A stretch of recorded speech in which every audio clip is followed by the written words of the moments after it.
अनोखा गुरु एक बेहतरीन कहानी। अरबपति विमल राय की गाड़ी खराब हो गई थी। सुनसान जगह थी, रात का समय था, गांव जाने वाली सिंगल रोड थी।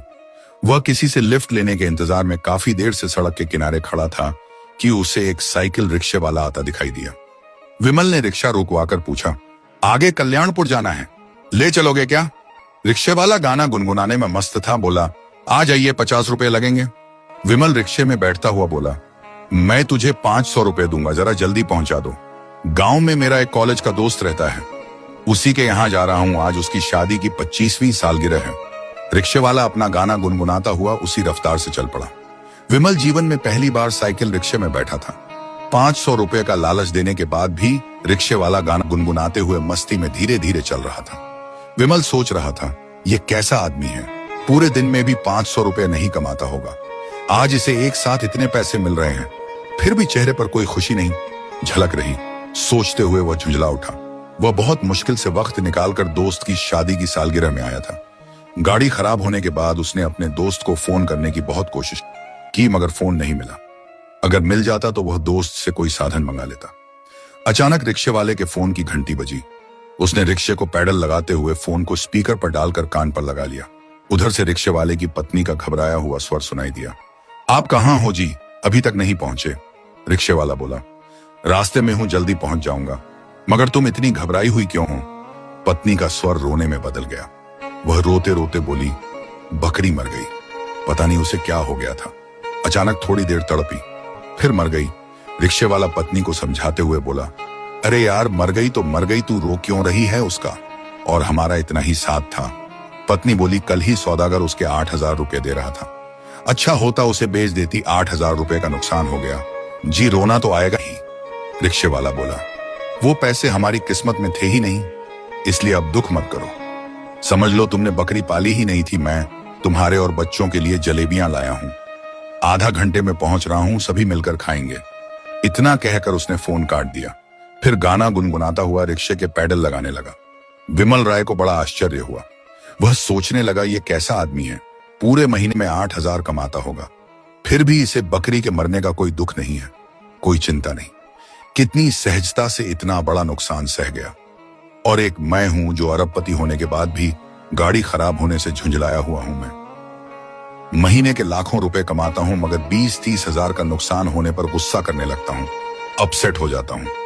रिक्शे वाला अभी भी गुनगुनाता हुआ मस्ती के साथ रिक्शा चला रहा था।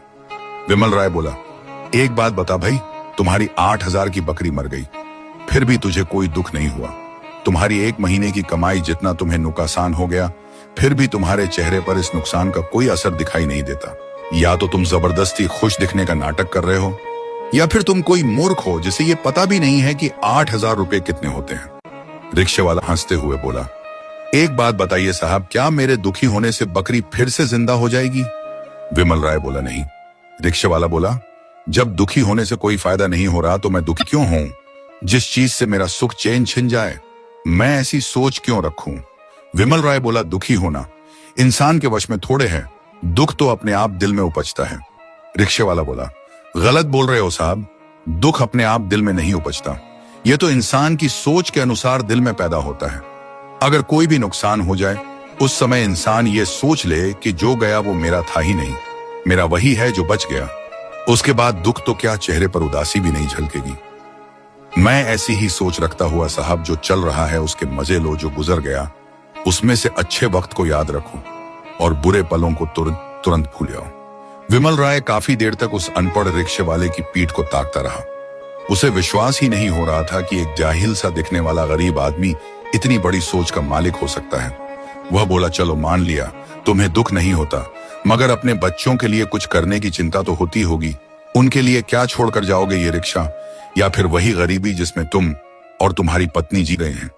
रिक्शे वाला बोला, मेरे बच्चे पढ़ाई में काफी होशियार हैं, अगर उनमें जिगरा होगा तो अपने दम पर अपना मुकाम बना लेंगे। मैं सिर्फ उनके लिए ये अपनी सोच छोड़कर जाऊंगा कि किसी भी नुकसान का शोक मत मनाना।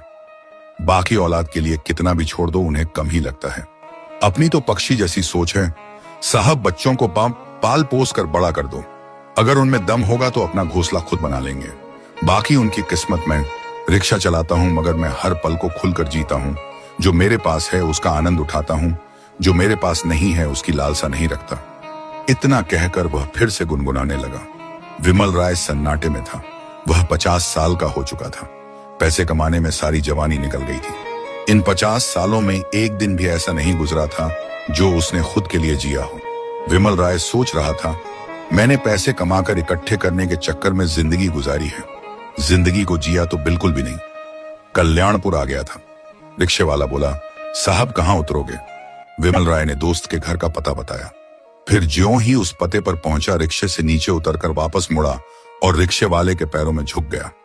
रिक्शे वाला उछल पड़ा, बोला, ये क्या कर रहे हो साहब? मुझ गरीब के पैर क्यों पकड़ रहे हो? मैं बहुत छोटा आदमी हूं। विमल राय बोला, तुम छोटे आदमी नहीं हो भाई, मैं अरबपति होकर भी एक असफल आदमी हूं। पैसों का ढेर लगा लिया है मगर खुद के लिए 2 पल नहीं निकाल पाया, और तुमने हर पल को मजे से जिया है। तुम मेरे गुरु हो, आज से मैं भी हर पल को खुशी के साथ जीना शुरू करूंगा। फिर विमल राय ने अपनी जेब में हाथ डाला और 500 रुपए के नोटों की एक गड्डी निकालकर उसे देता हुआ बोला, ये एडवांस रखो और कल सुबह यहां आ जाना। मैं तुम्हें 1 लाख रुपए महीने की नौकरी दे रहा हूं।